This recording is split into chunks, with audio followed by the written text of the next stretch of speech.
தலைவர் வந்து என்டிஏ கூட்டணி கூட போறதா அரசியல் புரசலா வந்து நிறைய மெசேஜ் பார்த்துட்டு இருக்கோம். நான் இதன் மூலமா தலைவருக்கு வைக்கிற ஒரே ஒரு வேண்டுகோள் என்னன்னா, தலைவர் அவர்களே, தயவு செய்து உங்களை கையெடுத்து கும்பிடுறேன், நமக்கு என்டிஏ கூட்டணி மட்டும் வேணவே வேணாம். காரணம் என்னன்னு கேட்டீங்கன்னா, என்டிஏ கூட்டணியை நம்பி போனவங்க இதுவரையும் வந்து வாழ்ந்ததா வரலாறே கிடையாது. அதுக்கு அடுத்தபடியா என்னன்னு கேட்டீங்கன்னா, நம்ம மக்களோட வந்து ஸ்ட்ராங்கா இருக்கிறோம். உங்க மேல என்ன அவதூறு பரப்புனாலும் மக்கள் வந்து நமக்கு ஓட்டு போடுறதுக்கு தயாரா இருக்காங்க.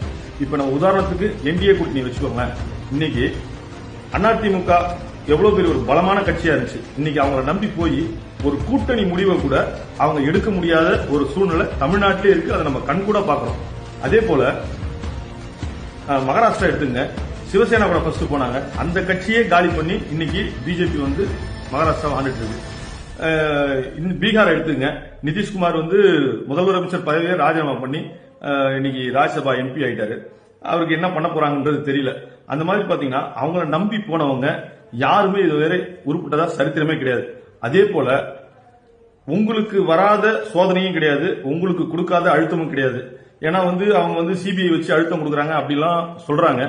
தயவு செய்து என்ன அழுத்தம் கொடுத்தாலும் மக்கள் வந்து நாங்க உங்க கூட இருக்கிறோம். நீங்க யார வேணாலும் எந்த தொகுதியிலும் கேண்டிடேட் போடுங்க, தொண்டர்கள் நாங்க இருக்கோம். ஆனா தயவு செய்து நமக்கு என்டிஏ கூட்டணி மட்டும் வேணாம். ஏன்னா அவங்க வந்து நம்மள கொஞ்சம் கொஞ்சமா நம்மள கரைச்சிருவாங்க.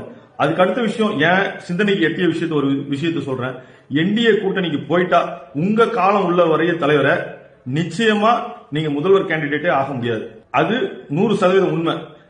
அதனால நம்ம மக்களோட பயணிச்சு மக்களோட நின்று இந்த எலெக்ஷன் வந்து தேர்தல் மக்கள் என்ன தீர்ப்பு கொடுத்தாலும் சரி. ஏன்னா நீங்க மக்களுக்கு நல்லது செய்ய வந்திருக்கீங்க. நம்ம துணை முதல்வருக்கோ இல்ல 4 பேர் மந்திரி ஆகிறதுக்கோ நீங்க கட்சி ஆரம்பிக்கல, இல்ல மத்தவங்களை முதலமைச்சர் ஆக்குவதற்கோ கட்சி ஆரம்பிக்கல. தயவு செய்து உங்களை திருப்பி கையெடுத்து கும்பிடுறேன். நமக்கு என்டிஏ கூட்டணியோ அதிமுக கூட்டணியோ நமக்கு வேண்டாம். வாழ்வோ சாவோ நம்ம தனித்து மக்களை நம்பி நிற்போம். நிச்சயமா உங்க பாஷையில சொல்றேன், வெற்றி நிச்சயம். நன்றி.